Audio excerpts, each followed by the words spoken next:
Gracias por continuar con nosotros, 8:50 minutos de la noche. Avanzamos con más. A propósito de la aprobación de la Ley de Régimen Especial para Arrendamiento, veamos en pantalla algunos datos claves. ¿Lo tienen allí? Contextualizamos acerca de lo que fue la aprobación de este instrumento legal por parte de la Asamblea Nacional. El monto del alquiler se fija por mutuo acuerdo entre las partes en el contrato, permitiendo también pactar la indexación económica. Igualmente se establece un tope máximo de hasta 3 meses de alquiler para los depósitos en garantía, permitiendo el uso de mecanismos modernos como garantía. Introduce también procedimientos simplificados y mecanismos rápidos para solucionar disputas entre arrendadores y arrendatarios. Los inmuebles deben cumplir con condiciones mínimas para ser habitados. Queda también expresamente prohibido arrendar vivienda en zonas de riesgo. Y bien, vamos a aprovechar esta información para invitar a todas las usuarias y usuarios a la siguiente conversación que vamos a tener con el diputado a la Asamblea Nacional, Enrique Sergen, quien es integrante de la Comisión Permanente de Administración y Servicio y también de la Comisión Especial que une a la Comisión Permanente de Administración y Servicio y a la Comisión Social. Bienvenido a Venezolana de Televisión. Muy buenas noches.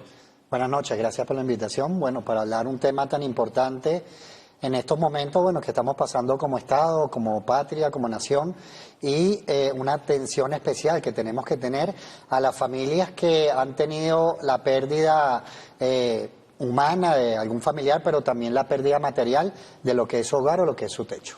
Interesante, diputado, poner en contexto al pueblo venezolano. El día de ayer, en sesión ordinaria de la Asamblea Nacional, fue aprobada en segunda discusión esta nueva ley, nuevo instrumento legal que también da garantía y seguridad jurídica tanto al propietario como al inquilino y también responde a las políticas públicas del Estado venezolano y al trabajo que viene dinamizando y siempre que ha realizado la Asamblea Nacional, el Poder Legislativo, en beneficio del pueblo.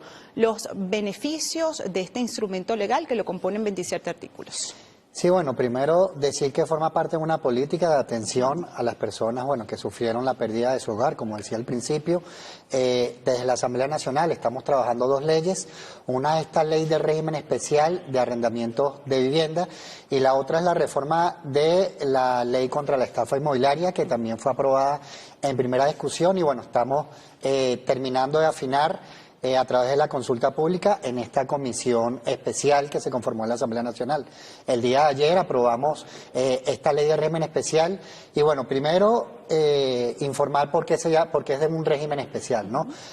Bueno, precisamente está naciendo en una coyuntura cuyo propósito es atender a las familias que están buscando un hogar y que una de las vías para tener ese hogar puede ser el tema del arrendamiento.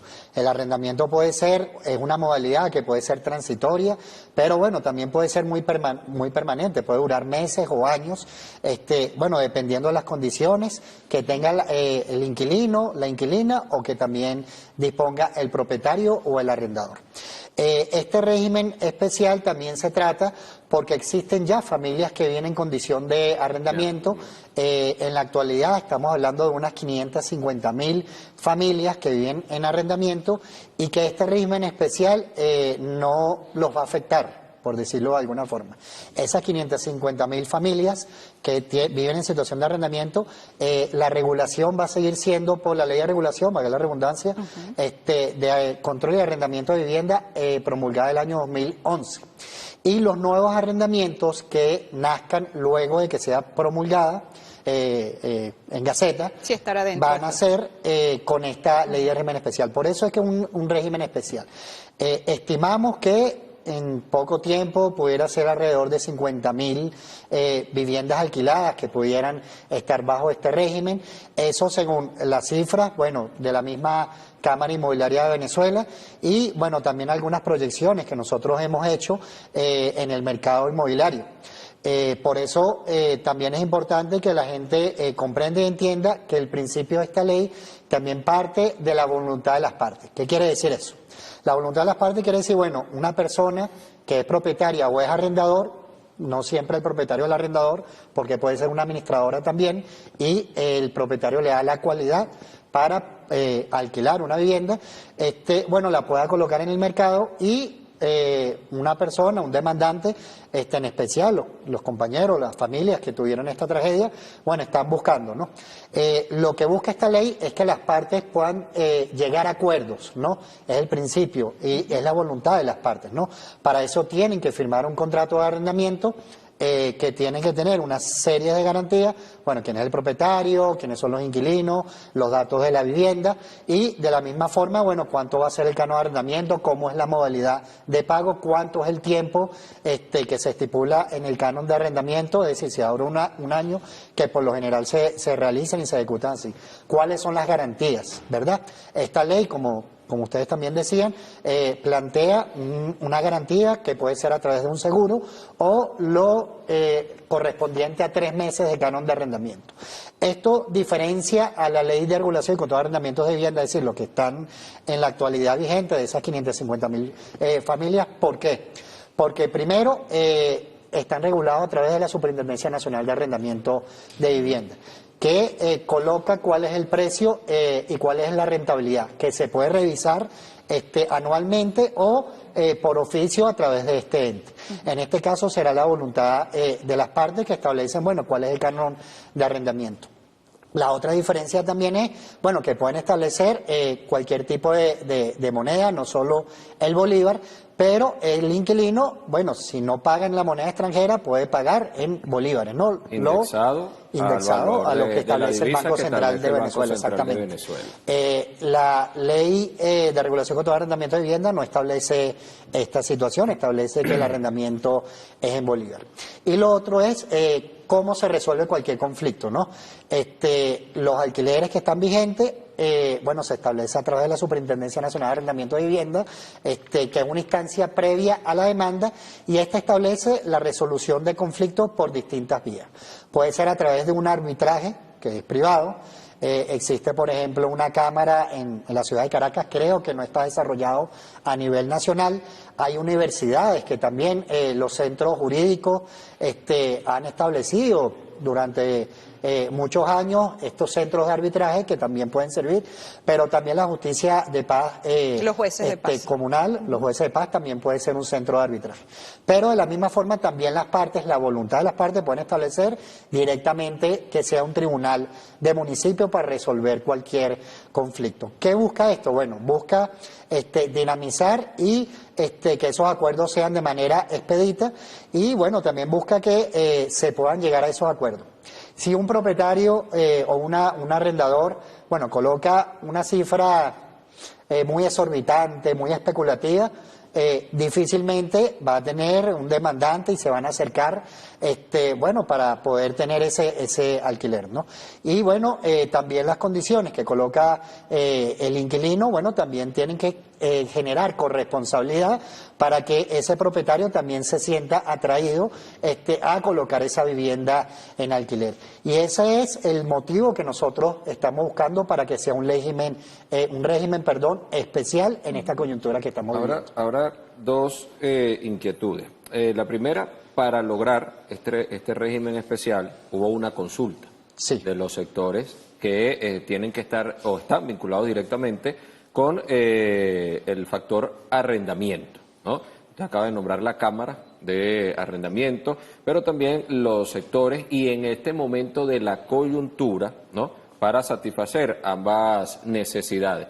Eso nos lleva a nosotros a que todos estos sectores están representados en esta ley de régimen especial y no como se ha querido hacer ver de que ha sido una imposición de condiciones para garantizar la satisfacción de vivienda en personas que se encuentran en estos momentos en escenarios vulnerables. Mira, sí, estamos nuevamente, no es el primer escenario de diálogo que tenemos en el país en los últimos años, estamos a la puerta, bueno, acaba de comenzar nuevamente un escenario de diálogo y la Asamblea Nacional también siempre, por lo menos en nuestra gestión, siempre ha estado abierta al diálogo. Nosotros incluso de la Comisión Permanente de Administración y Servicios, meses atrás, antes de los eventos sísmicos que tuvimos el 24 de junio, ya veníamos recibiendo a distintos sectores que tienen intereses contradictorios, ¿no? Por un lado, bueno, la Cámara Inmobiliaria de Venezuela, lo recibimos con sus representantes, bueno, que siempre plantea, primero, bueno, el tema de la propiedad privada y segundo, bueno, la posibilidad de generar rentabilidad a través del negocio inmobiliario. Y por la otra parte, bueno, las familias que dicen que, bueno, que la vivienda tiene que ser un derecho, ¿no? Que están asociados principalmente en movimientos sociales, como los movimientos de inquilinos, inquilinas, el movimiento de pobladores y pobladoras, que lo estuvimos recibiendo y escuchamos, bueno, cuáles eran las propuestas de cada una de estos sectores de la sociedad. Primero, es importante decir que hay reconocimiento de todos estos sectores. Segundo, que nuestra Constitución de la República Bolivariana de Venezuela garantiza ambos derechos, así como existe el artículo 115 del derecho a la propiedad y sus distintas modalidades, también existe el artículo 82 que garantiza el derecho a la vivienda y que es una corresponsabilidad del Estado, los ciudadanos y ciudadanas. En este sentido, con la creación de esta comisión especial, bueno, nos dimos un rápido debate pero profundo y volvimos a escuchar a las distintas partes, no solo a las distintas organizaciones sociales del sector privado y de los movimientos sociales, sino también escuchamos a los afectados de este sismo. Que también es una necesidad, es una prioridad. Y es una prioridad y ahorita tiene que ser una prioridad y escuchamos, recuerdo, en el auditorio de la CanTV, en esta semana, escuchamos un habitante del estado de La Guaira que decía, mira, yo quiero buscar alquiler y me están diciendo, si eres de La Guaira, no hay alquiler para ti, ¿no? Porque, bueno, tiene el temor que nunca va a poder recuperar su vivienda, ¿no? Y, bueno, también en esta ley, bueno, hablamos que tiene que ser una ley que no puede excluir tampoco a las personas y mucho menos a las que pasaron esta tragedia. Pero a la vez también le garantiza al propietario, bueno, la seguridad a su propiedad y un mecanismo más expedito para poderla recuperar. Allí escuchamos a la Cámara Inmobiliaria, incluso abogados y abogadas que durante años también han tenido críticas a la Ley de Regulación y Control de Arrendamiento de Vivienda y bueno, también sectores que han planteado el tema especulativo, pero no solo en lo personal o a través de la Asamblea Nacional, sino también a través de las llamadas redes sociales escuchamos un sinfín de comentarios y de opiniones con respecto a esta ley y creo que pudimos generar un consenso que reconoce a todas las partes y bueno, las próximas semanas, días y meses, bueno, vamos a ver el resultado de esta ley de régimen especial. Diputado, nos corresponde realizar una pausa, aspectos muy positivos, beneficio y seguridad jurídica para ambas partes, tanto para el inquilino como para el propietario. Vamos a la pausa y regresamos con más de esta conversación y análisis.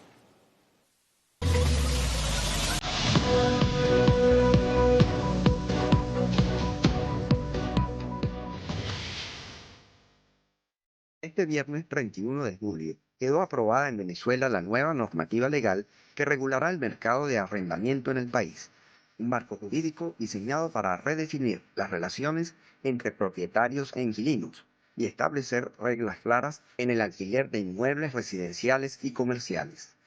Entre sus puntos principales destaca la fijación de criterios para el cálculo de los cánones de arrendamiento, la obligatoriedad del registro formal de los contratos, y la creación de instancias de mediación previa para resolver disputas antes de acudir a la vía judicial. El objetivo central, expresado por los legisladores, es dinamizar la oferta de viviendas y locales en alquiler. La ley busca garantizar la seguridad jurídica del propietario para proteger su patrimonio, al tiempo que resguarda los derechos del arrendatario frente a incrementos desmedidos o desalojos arbitrarios. Con esta aprobación, el sector inmobiliario y los ciudadanos enfrentan el reto de adaptarse a un nuevo esquema legal que aspira a reactivar el mercado de alquileres en la nación. Interesante cada uno de los puntos que aborda este nuevo instrumento legal, recordamos, porque así hay que reiterarlo, seguridad jurídica tanto para el inquilino como para el propietario. En el marco de esta afirmación, la diputada América Pérez aprovechó para resaltar el artículo 16 de la Ley de Régimen Especial de Arrendamiento, que nos habla de la garantía en el contrato dependiendo de daños en el inmueble o retrasos de pago entre el arrendado y el propietario de la vivienda. Vamos a recordar este instrumento legal que consta de 27 artículos distribuidos en 4 capítulos. El artículo 16 habla de la garantía y establece hasta 3 meses de depósito del canon establecido en el contrato. Eso está aquí, bueno, porque esa garantía tiene que ver si hay algún daño en el inmueble que se ha determinado a pagar por el arrendatario o por el arrendador, si hay un impago en el canon de arrendamiento, si hay algún impago en los servicios. Es decir, bueno, esta garantía incluso la ley establece la posibilidad de que sea cancelado un seguro para tener la garantía de que este depósito que tú vas a entregar, bueno, sea destinado a preservar la vivienda.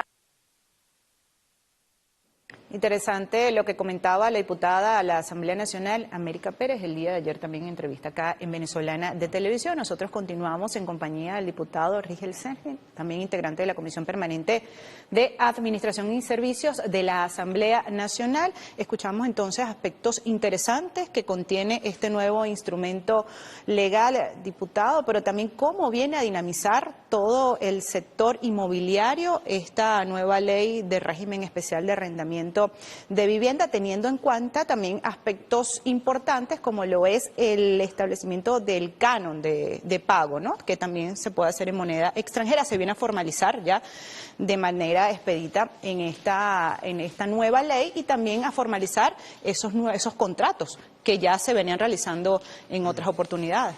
Sí, fíjate, hay dos cosas que el sector inmobiliario ha planteado con respecto al tema del mercado de arrendamiento de vivienda. Uno dice, bueno, que no sentían la seguridad jurídica con respecto al tema de la propiedad, y lo segundo, que no estaban teniendo la rentabilidad que a ellos les parece que tienen que tener, ¿no? Con esas dos peticiones o solicitudes, bueno, fíjense que cuando se establece la voluntad de las partes, también está el tema del canon de arrendamiento. Incluso, bueno, aceptar la realidad de que también, a pesar de la Ley de Regulación y Control de Arrendamiento que sigue vigente para los contratos anteriores, que no lo permite en moneda extranjera, se estaba realizando en la práctica, es una realidad, ¿verdad?, que estaba sucediendo, ¿no? Entonces, bueno, con esto pueden pactar en moneda extranjera los nuevos contratos de arrendamiento, vuelvo con el tema de que es régimen especial, y van a tener una rentabilidad mayor a la que dicen no tener con la Ley de Regulación y Control de Arrendamiento de Vivienda. Yo vuelvo al principio, bueno, que también si se va muy arriba tampoco van a tener esa vivienda vacía, porque no van a tener un demandante que pueda pagar lo que ellos aspiran. Y lo segundo del tema dice, bueno, si ya yo no quiero alquilar, ¿cómo recupero mi vivienda? Entonces, ambos peticiones o solicitudes están planteadas cuando el principal mandato es la voluntad de las partes con respecto al tema del canon de arrendamiento, y lo segundo, que entre las partes también pueden establecer, bueno, a la hora del desalojo, nosotros podemos establecer cuál es la forma que le vamos a resolver. Es decir, no va a ser por la SUNAVI, sino, bueno, pueden generar un arbitraje o una institución pública, privada, vuelvo con esa idea también, para resolver ese tema, ¿no? Y como va a ser un contrato nuevo, bueno, no es una persona que tiene alquilada 20, 30 años, que también tiene unos derechos adquiridos, bueno, sino que es una persona en el peor de los casos, que ha pasado un año, porque por lo general un contrato de arrendamiento es un año, y decides no seguir alquilándolo, bueno, lo vas a poder recuperar la posesión rápidamente. Y de hecho, disculpa, de hecho, si el propietario quiere vender el inmueble, la primera opción podría ser también el inquilino. Eso también es un principio que lo tiene también la actual Ley de Regulación contra el Arrendamiento de Vivienda, pero también es un principio que viene del Código Civil, que es nuestro y que no lo hemos invitado, porque el principio de nuestro Código Civil es napoleónico, en su esencia, ¿verdad? Establece, primero, que esté solvente con el pago, que es un principio que se ha mantenido con las últimas leyes. Bueno, si tú quieres que te venda, tienes que estar vigente con tu principal obligación, que es el pagar el canon de arrendamiento. Y lo segundo, bueno, también es un tiempo prudencial, luego de los 2 años, ¿no? ¿Por qué? Bueno, porque tampoco, si tienes 3 meses, 4 meses meses alquilado y bueno, ya tiene la opción de compra, también se espera un tiempo prudencial, que bueno, que también se ha establecido este tema de los 2 años. Claro, este es un tema que tiene muchos años en el debate de la opinión pública nacional, por supuesto acelerado por todas estas circunstancias en las que estamos atravesando y son muchos los aportes que se han hecho a los diferentes sectores. Pero entendiendo el régimen especial, hay una realidad. Hay inquilinos que podrán tener 1 año, podrán tener 20 años en apartamentos o propiedades que fueron afectadas por el terremoto. Sí. Se están haciendo unos censos para saber cuál es la condición de esas personas. El censo lo hace quien habita la vivienda, quien es dueño de la vivienda. El gobierno atiende a los 2 casos por igual o primero atiende la prioridad a quien estaba en la vivienda que se vio afectada, pero no desatiende al dueño de la vivienda. En esa situación la están evaluando. Sí, bueno, nos han llegado varios casos por esta situación y bueno, particularmente, bueno, yo soy ingeniero civil y bueno, soy un brigadista más de la Comisión Presidencial para la Evaluación de la Habitabilidad de las Infraestructuras, que dirige el profesor Francisco Garcés. Al día de hoy tenemos, creo que ya sobrepasamos los 40.000 edificaciones. Yo creo que es importante también hacer la diferenciación, porque bueno, a veces una edificación puede tener 20, 30, 40 viviendas, 15 pisos. Puede ser comercial, puede ser de vivienda, puede ser una institución pública y nosotros no miramos cuál es el uso de la vivienda. Es una infraestructura, particularmente una edificación, bueno, que tenemos que evaluar. Y tampoco vemos, bueno, si es inquilino, si es propietario, si es un trabajador residencial. Lo importante es que nosotros cumplamos con una meta que se estableció cerca de los 50.000 edificaciones a revisar. Creo que los vamos a sobrepasar por la cantidad de inspecciones y el método profesional y técnico que estamos aplicando.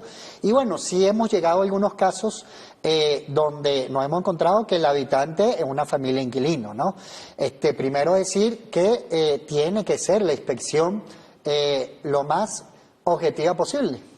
No puede cambiar si es un inquilino o si es un propietario. Lo que nosotros estamos evaluando es si es habitable, si tiene daños estructurales. El fin único, claro. Bueno, luego se verá cuál es la situación de lo que está, de la persona que está habitando. Lamentablemente, sí hemos recibido, no muchos, pero sí varios casos.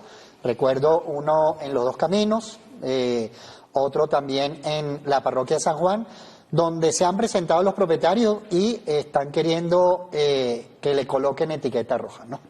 Y bueno, eso no es el propósito de esta inspección, es lo que corresponde técnicamente, si es verde, es verde, si es amarillo, amarillo, y si es rojo, y es rojo. Ahora, ¿qué sucede cuando es rojo? Bueno, primero, no entra en el régimen especial, porque bueno, son familias inquilinas que ya habitan en esas edificaciones. Esta ley, la Ley de Regulación y Control de Arrendamiento de Vivienda, establece, si no me equivoco, en el artículo 37, qué sucede cuando la vivienda tiene un daño severo o puede tener esta declaración de emergencia y de no habitable, ¿no? Esta ley no hablaba de un sismo, pero bueno, es la similitud de lo que puede ser un sismo, ¿no? Allí planteaba, por ejemplo, si los arreglos eran mayores, etcétera, y era imputable, bueno, como son los arreglos mayores al propietario, lo tenían que arreglar, y en ese tiempo el inquilino tenía que ir a un espacio donde también el propietario se tenía que ser responsable. Y bajar, de hecho, luego, el canon de... Sí, no, y bueno, también se podía negociar el tema del canon de arrendamiento, bueno, porque no está haciendo el uso de la vivienda y, bueno, luego de arreglada tenía que volver a la vivienda. En este caso tenemos una situación de emergencia, hay también unos refugios, supongamos que hay una situación de que el edificio tiene que ser evaluado en rojo, como lo ha dicho también el ingeniero Francisco Garcés, rojo no significa que van a demoler, algunos se tendrán que demoler, otros se realizará un refuerzo estructural. Lo que sí es cierto es que el Estado, el gobierno, está asumiendo la gran mayoría de las rehabilitaciones, por no decir todas, tanto la inspección técnica, que también la asume el Estado, porque son de forma gratuita, todos los ingenieros y ingenieras que estamos haciendo estas inspecciones, no estamos cobrando por esa inspección, porque bueno, lo está asumiendo el Estado, y bueno, pudiéramos encontrar algún caso de un edificio en esta situación. ¿Qué sería? Bueno, si está en rojo, hay que ver cuáles son las medidas, si es un edificio de arrendamiento, en su totalidad, como sé que existe tres casos que nos han llegado, hay que tomar las medidas correspondientes para saber si es habitable y hacer la segunda inspección, y ya la evaluación y el veredicto final nos dirá, bueno, si es recuperable, si se puede hacer un reforzamiento, o bueno, o el destino es otro el que no quisiéramos, pero si hay que hacerlo, hay que hacerlo. Y bueno, del Estado también, la comisión de la emergencia, bueno, tendrá que ver qué sucede con el tema del apoyo, porque ahí estaríamos hablando de dos situaciones: el que es propietario, pero también el que ese ha sido su hogar durante 10, 20, 30, 40, 50 años o más, y bueno, el Estado tiene que garantizar tanto el derecho a la propiedad como el derecho a la vivienda de esas familias. Nosotros tenemos que irnos a una nueva pausa. Por supuesto, vamos a seguir conversando con el diputado de la Asamblea Nacional, Rigel Sergen, sobre este tema que es diario nacional. Ya regresamos.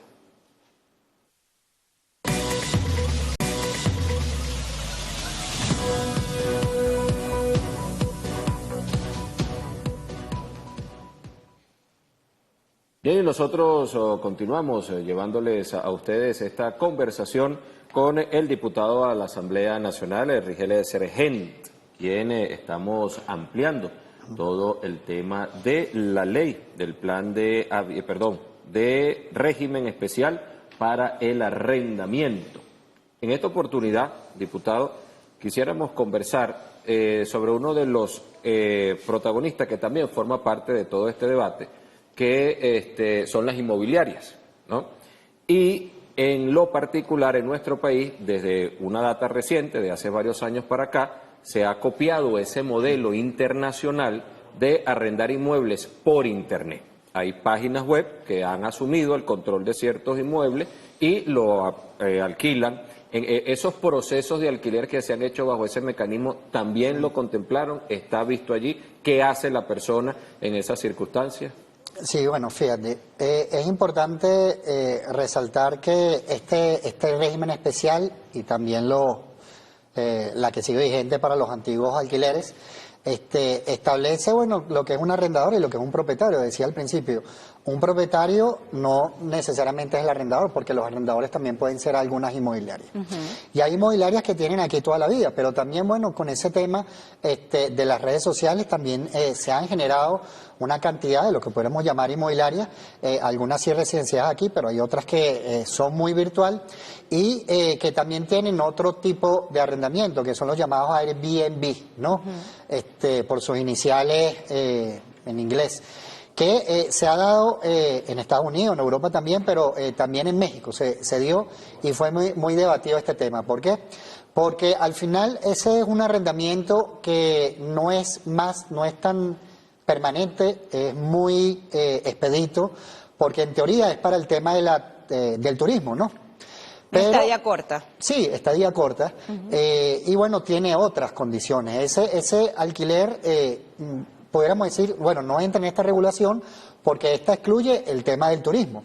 Pero lo que sí es cierto es que a veces, pues, bueno, para tratar de saltarse la ley, te venden lo que sería un alquiler de este tipo, para tratar de hacerlo más permanente, ¿no? ¿Para qué? Bueno, para no cumplir con los reglamentos, las normas, las leyes que establecen un alquiler de vivienda con otros fines.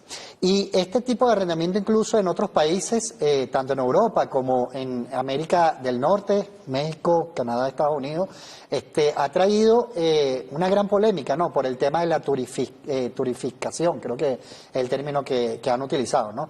Que es que entonces están tratando de pasar todas las viviendas, en vez de para que la gente pueda vivir, no colocarlas en ese tipo de alquiler, sino, bueno, para que lleguen los turistas, y al final eso hace que la gente no pueda vivir en las ciudades y expulsa a los habitantes naturales, ¿no?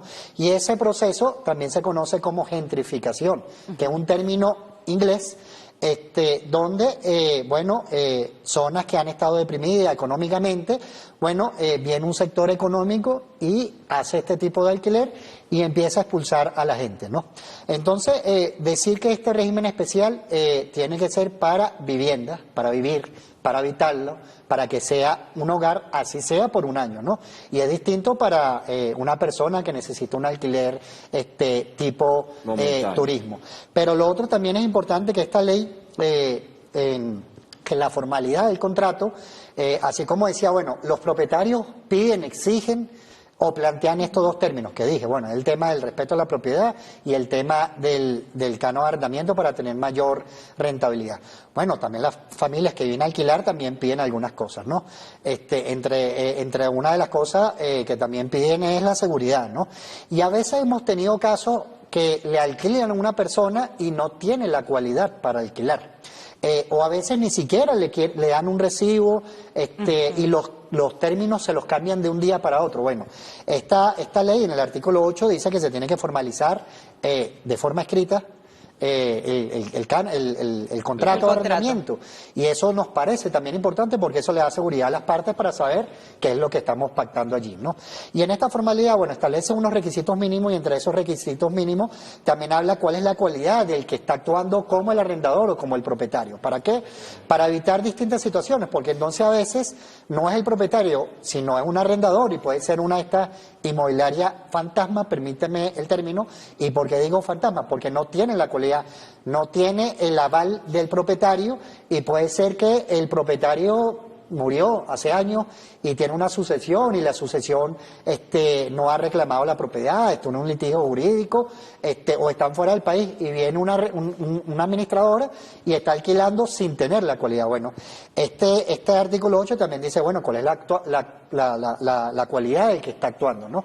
Y es una garantía también para ambas partes que nos parece importantísimo y tiene que ver con este tipo de arrendamiento, que a veces es virtual, pero al final son personas que están detrás de ese teclado y que también hay que saber, cuál es el interés y realmente que tenga la cualidad de la misma. Como dicen por ahí, alguien tiene que entregar la llave. Así es. Otra de las cualidades también, lo que contempla este instrumento legal, diputado, es la mediación. Y el Estado venezolano, la República Bolivariana de Venezuela, tiene mecanismos, ¿no?, a través de diferentes políticas, entre ellos los jueces y juezas de paz. Acá contempla la mediación y la participación como un medio alternativo en la resolución de diferentes conflictos en el tema del arrendamiento, ¿no? Y para que pueda el inquilino y el propietario mediar. Ir así de forma más directa, eliminando un poco ese tema de la burocracia. El papel de los jueces de paz en esta ley. Sí, fíjense, primero decir que ciertamente esta comisión especial que, juntó a una cantidad de diputados y diputadas y todos recibimos propuestas, y somos diputados y diputadas de distintas fracciones políticas, distintos partidos políticos, y ahí llegamos también a acuerdos. A veces teníamos, algunas situaciones donde, diputados nuestros del partido, teníamos contradicciones con diputados de las alianzas opositoras y a veces teníamos allí acuerdos, ¿verdad? Y creo que eso también fue importante. Y uno de los temas, fue el que fue bastante debatido, incluso hasta el día de ayer en la plenaria de la Asamblea Nacional. Es decir, no solo debatimos y llegamos a acuerdos durante las mesas de trabajo, sino también debatimos y llegamos a acuerdos durante la sesión del día de ayer, que fue bastante extensa precisamente por esta situación. Y una de las cosas, fue el tema, cómo vamos a lograr esos mecanismos más expeditos, cómo evitamos también a veces mayor burocracia y cómo también logramos que ese principio de la voluntad de las partes. Y se estableció el tema porque al principio solo hablamos de arbitraje, ¿no? Y el arbitraje solo era privado. ¿Y qué estaba sucediendo también con esa situación? Eso fue incluso en los primeros borradores de la ley. Tampoco estamos preparados para esos arbitrajes privados, decía, Aquí en Caracas hay una cámara de arbitraje, pero que tiene una figura más comercial. Aquí no estamos hablando de arrendamiento comercial, estamos hablando de arrendamiento de vivienda. Y bueno, ¿cómo va a pasar en los otros estados? Porque esta ley va a regir en todo el territorio nacional. Y lo otro es, bueno, si es un arbitraje también privado, que seguro se va a fortalecer durante estos meses, y algunos grupos jurídicos seguramente van a existir asociaciones para establecer este tipo de arbitraje. Pero ¿qué pasa cuando es otro tipo de clase social, incluso hasta los propietarios, no solo los inquilinos, y dicen, no, mira, yo no tengo para establecer un arbitraje privado? ¿Cómo podemos tener un arbitraje que sea público y que no se le niegue el derecho a poder tener un mecanismo de conciliación? Entonces, en el artículo 25 se establecen los distintos mecanismos de conciliación, de mediación o de arbitraje, que puede ser público, privado, institucional. Y después el artículo 26 plantea que el Estado también, el Estado no es solo el Ejecutivo Nacional, no es solo los municipios, no es solo una gobernación. Es decir, el Estado en su conjunto, tiene que generar o fortalecer los mecanismos de mediación y las instancias que existen. Precisamente, una son los jueces y juezas de paz. Quiero comparar, por ejemplo, con el tema de la SUNAVI, que más adelante también me quiero referir a un tema de la SUNAVI. La Superintendencia Nacional de Arrendamiento de Vivienda, tiene unas direcciones en cada uno de los estados, no en cada municipio, en los 335 municipios que tenemos establecidos. Entonces, hay estados que son inmensos. Guárico, por ejemplo, que seguramente se tiene que mover para poder a otro municipio para poder llegar a establecer un acuerdo entre las partes o hacer una solicitud ante la SUNAVI. Bueno, nosotros hemos creado precisamente la justicia de paz comunal, que nace del 258 de la Constitución de la República Bolivariana de Venezuela, que tiene que establecer un principio que es tratar de llegar a acuerdos, ¿no? En esta consulta también, por ejemplo, tuvimos la participación del Tribunal Supremo de Justicia, y bueno, el magistrado, el director de la Escuela de Magistratura decía, mira, lo mejor es que, y lo que ha demostrado que sirve más y se puede masificar, es el tema de la conciliación, hablar entre las partes. Necesitas a alguien que pueda ser intermediario, ¿no? Y bueno, había una experiencia allí importante con el tema de los jueces de paz. Se debatió también, bueno, si tenían competencia o no, y bueno, ayer se llegó a un acuerdo, y que bueno, precisamente en ese espíritu del 258 de la Constitución, bueno, si las partes así lo establecen, pueden ser uno de los arbitrajes, ¿no? Entonces, no se rompe con la voluntad de las partes, y también se logra masificar esas instancias donde se pueden conciliar, acordar o llegar a un tipo de arbitraje. Yo decía también que a mí me parece muy interesante las universidades. Las universidades en los programas de formación jurídica, las escuelas de abogados y abogadas, bueno, seguramente algunos la tenían como dormidas esa distancia, y ahorita tienen que volver a repotenciar, y los que nunca la tuvieron, ahora la tienen que tener. Entonces yo creo que también va a abrir un proceso importante con respecto a los mecanismos de mediación para el cumplimiento de esta ley. Hay que hacer una nueva pausa, pero es interesante la información, como lo comentábamos. Hay una realidad que está viviendo Venezuela, producto de lo que pasó el 24 de junio, pero a la par hay una realidad que se está desarrollando en nuestro país desde hace muchísimo antes, y también gracias a todo el tema de la relación internacional, la apertura comercial que se están teniendo con las alianzas, y gracias a la diplomacia de paz hemos visto diferentes convenios con empresas internacionales. Eso va a generar toda una dinámica, y ya la presidenta ha hecho el anuncio de cómo el sector inmobiliario se va a comenzar a mover en el país, mucho más allá de estas circunstancias que apresuró esa disposición. Y entendemos cómo podemos ver el sistema inmobiliario a nivel internacional, cómo se está moviendo eso con esta relación que vamos a establecer comercialmente a partir de ahora, y por supuesto si esto está apuntando también a fortalecer todo el sector de la construcción, todo el sector inmobiliario, para esos futuros escenarios que nos vienen a los venezolanos. Y en el marco de eso, esta semana, la presidenta de la República Bolivariana de Venezuela, Delcy Rodríguez, dio un balance de las inspecciones a edificaciones que se han realizado en el país tras los dos terremotos que sucedieron el 24 de julio. Vamos a escuchar. Ya más de 30.000 viviendas han sido inspeccionadas y de ellas se ha clasificado en amarillo, en verde, rojo y bueno, estamos en este momento en el Plan Venezuela Renace activamente interviniendo más de 12.000 viviendas que estaban en amarillo, que podemos recuperar, que no tienen problemas ni fallas estructurales y que se puede hacer una intervención.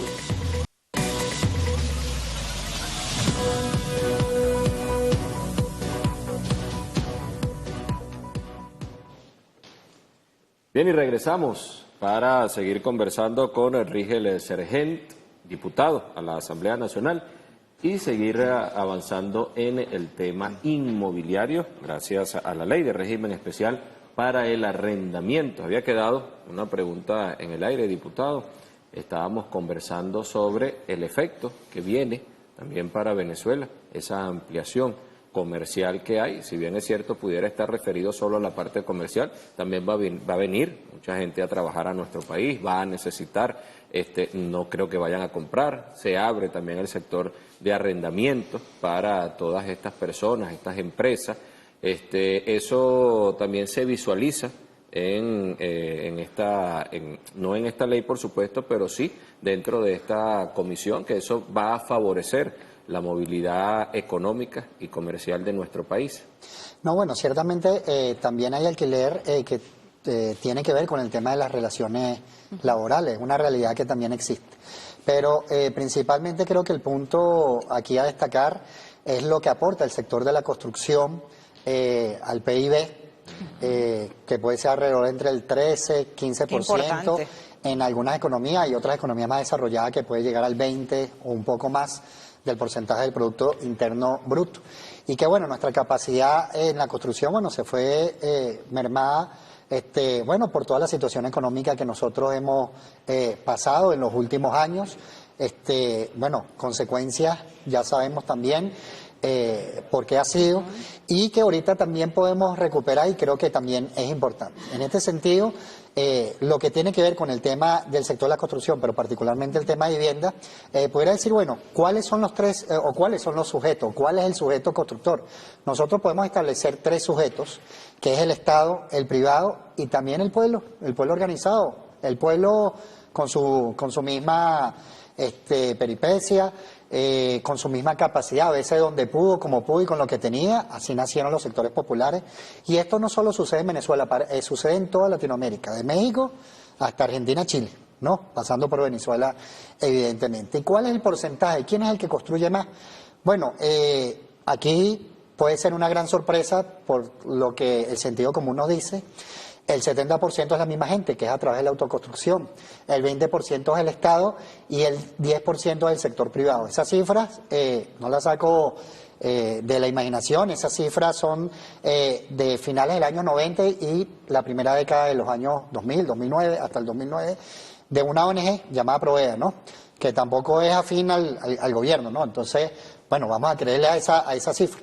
Pero es que esa cifra también coincide con lo que nos dice también el sector privado, bueno, que plantea, por ejemplo, que el pico que tuvo máximo fue en el año 2009 alrededor de 68.000 viviendas. ¿Y por qué en el año 2009 tuvo mayor capacidad? Bueno, porque teníamos una economía más robusta, teníamos mejores condiciones y, bueno, todos estos sectores podían construir. Nosotros creemos bueno, que hay que trabajar para que estos tres sujetos puedan seguir construyendo y se puedan potenciar en este momento, ¿no? Toda crisis es una oportunidad también, dicen, ¿no? Entonces, el Estado seguir construyendo, la gran misión Vivienda de Venezuela sigue construyendo viviendas de interés social. Los privados, es una ley de régimen especial que tiene que ver con el mercado secundario de vivienda, pero al final que es en el ámbito privado. Y bueno, la otra ley que nosotros también estamos en revisión es la ley contra el estafa inmobiliario, que tiene que ver con el sector de construcción del mercado primario, y bueno, que también en los próximos días en la Asamblea Nacional vamos a reformar. Creo que también estaríamos, o es necesario, potenciar esa capacidad del pueblo. Antes del sismo del 24 de junio, recuerdo una unas políticas de vivienda, unos pases que hizo presidencial la presidenta encargada, creo, bueno, fueron varios, recuerdo una que fue en la parroquia Recreo, en una asamblea de viviendas venezolanos, donde varias familias pudieron culminar, a pesar de toda la situación económica, una cantidad importante de viviendas. Bueno, también ese sector ha planteado algunas leyes que también podemos trabajar desde la Asamblea Nacional, no está ahorita en la prioridad, pero bueno, con el transcurrir de la semana, cuando vayamos aliviando la situación del sismo, creo que es importante mirar propuestas legislativas como la Ley de Producción Autogestionaria de Vivienda, que tiene que ver también con el tema de la autoconstrucción, para potenciar esos sujetos de construcción de vivienda, que no es cualquier cosa, pero que también al final potencian la economía y el Producto Interno Bruto de la nación. Diputado, antes de finalizar, porque ya nos queda poco tiempo esta entrevista, ¿cómo se posiciona la República Bolivariana de Venezuela internacionalmente con todos estos temas en materia legislativa, de arrendamiento, en comparación con otras naciones? Mira, el tema del arrendamiento, está en debate a nivel mundial, no solo en Venezuela y no solo también en Latinoamérica. Yo daba ejemplo, que esto se viene debatiendo en los últimos meses, en México. En Argentina también se ha debatido bastante, contraposiciones, en Europa también. Y bueno, hay naciones que también han tomado medidas. En Francia, hace un par de semanas, tomaron algunas medidas, por ejemplo, con respecto al tema de las viviendas vacías. Y bueno, para cierto tipo de vivienda aumentaron hasta un 20% del valor de esa vivienda un impuesto, ¿no? a la vivienda vacía. Eso no está sucediendo ahorita ni tampoco está en debate. En Estados Unidos también, en ciudades como Nueva York, se acaban de tomar también algunas medidas de protección también a las familias de inquilinas, las familias en situación de arrendamiento, y ver cómo también puede generar nuevas construcciones, bueno, porque es una necesidad. En México también decía, hay instancias internacionales. Yo, por ejemplo, conozco, he seguido muy de cerca la Coalición Internacional del Hábitat, que hace poco también, a través de ONU Hábitat, que es una instancia de las Naciones Unidas, y está conformada por distintas organizaciones, movimientos sociales, organizaciones no gubernamentales, también han debatido todo este tema del arrendamiento. Y bueno, a nivel nacional se viene produciendo no solo ese gran debate, sino distintas propuestas. Yo diría que Venezuela, no solo con lo que estamos debatiendo hoy, sino las últimas leyes en materia de vivienda que hemos tenido en los últimos años, nosotros estamos en la vanguardia, ¿no? A veces, lamentablemente, pese a toda la campaña que han tenido con nuestra nación, nosotros somos un ejemplo de lucha, pero principalmente de garantía de derechos humanos, de derechos como el tema de la propiedad, de los que ya lo tienen, pero también los que necesitan una propiedad para tener esa seguridad jurídica a la tenencia de una vivienda. Y bueno, es lo que hemos demostrado con una serie de legislación en esta materia de vivienda, no solo en el tema de arrendamiento.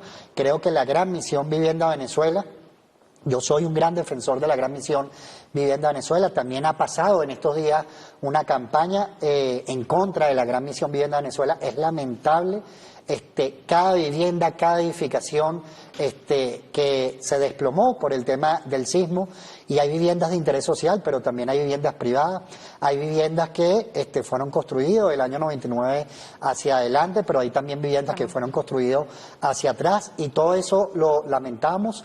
Se han pronunciado también el sector académico. Yo creo que ahorita esto ha sido importante. Yo, que vengo de la Universidad Central de Venezuela, a veces está divorciada el sector de la academia con las necesidades del pueblo, y ahorita en esta necesidad nos hemos reencontrado. Creo que eso también es importante, y en este tema también se ha pronunciado profesores que respeto muchísimo y han hablado de la magnitud de este sismo, y dicen, que la gran mayoría de las normas, no solo nuestra norma sismo resistente, que es la 1756 del año 2019, imagínense, la logramos revisar en el año 2019 y ahorita la vamos a volver a revisar. Pero decían, ni la norma nuestra ni otras normas a nivel internacional estaban preparados para este sismo que fue atípico y por eso sufrió tanto daño, y dañó a toda la vivienda, pero reivindicar políticas tan importantes como la Gran Misión Vivienda Venezuela, reivindicar también las políticas de financiamiento, ahorita con lo que está diciendo o con las políticas que ha generado la presidenta encargada del sistema bancario para los créditos. Con respecto al tema del sistema bancario es muy importante, o sea, esto no sé, yo no sé si se da en todos los países, espero que sí, pero bueno, estamos hablando no solo de un financiamiento, sino también un subsidio altísimo del 80% en algunos casos y en otros casos 50%.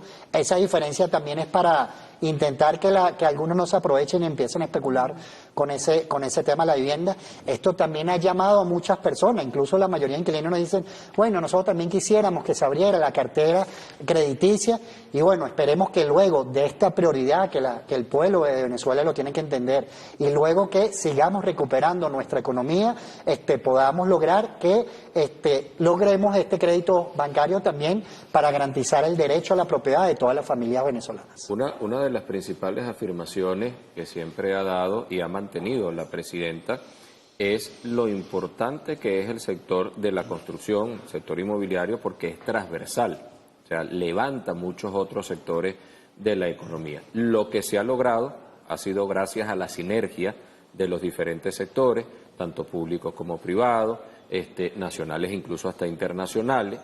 Ya para cerrar, que nos queda ya un minutico, ¿qué decir? Usted como protagonista e impulsor con todo su equipo dentro de la Asamblea Nacional de estas herramientas, de esta materialización de esos nuevos escenarios, por una parte comercial, porque bueno, hay que construir y eso genera un gasto, pero también para la satisfacción de que alguien va a tener una vivienda digna donde seguir construyendo su sueño. O sea, un llamado para seguir consolidando esa unificación de criterios y esa participación de los diferentes sectores. Yo creo que lo primero es reconocernos entre todas y todos esos sujetos, por ejemplo, que decía el Estado tiene que existir, el Estado tiene un papel protagónico y hemos demostrado la importancia de que tengamos un Estado robusto en un escenario como el que hemos vivido el 24 de junio y estamos todavía viviendo. El sector privado también existe en nuestra Constitución de la República Bolivariana de Venezuela, se reconoce, tiene su rol también, no solo en el tema de este sismo, que también ha tenido su rol, y ha venido trabajando con el Estado. Y también el pueblo organizado también existe, o sea, la experiencia territorial, comunal, y solidaria, quería decir, que también se ha demostrado en este rol. Y bueno, creo que nosotros debemos que seguir avanzando con esta sinergia, el reconocimiento de esos tres sujetos políticos organizados que existen, que tienen su rol en la economía, en lo social también y en lo político. Y cómo en los primeros días del sismo, bueno, se dio esa sinergia y cómo se tiene que seguir manteniendo, bueno, para lograr el país que todas y todos queremos, particularmente en este tema del sector de la vivienda, del sector de la construcción, del sector económico también, y bueno, que empujemos todas y todos. Eso no significa que no existan diferencias en cómo tenemos que labrar ese camino. Las diferencias, bueno, somos distintos desde que nacemos y la van a seguir existiendo, pero sí es importante que tenemos que ver cómo podemos acordar. Y para acordar también tenemos que ceder, ¿no? Inquilinos tienen que ceder a veces en algunas posiciones, propietarios o administradoras o arrendadores también tienen que ceder en sus posiciones para poder acordar y bueno, donde no se puede acordar, bueno, buscar esos árbitros o esas instancias, bueno, para poder conciliar y bueno, llegar allí a algunas situaciones que sea un ganar-ganar para todas y todos. Y hablando de esa sinergia, diputado, una demostración clara es que esta ley fue aprobada por unanimidad por todas las fuerzas políticas dentro del Poder Legislativo venezolano. Pese a las diferencias que tenemos. Ese es el gran ejemplo también. Bueno, nosotros llegamos al final de esta entrevista y nos despedimos aquí, pero por supuesto siempre haciendo la invitación para que ustedes se mantengan en sintonía de Venezolana de Televisión, que hoy está de aniversario. Como siempre, muchas gracias por acompañarnos. Feliz noche para todos y todas.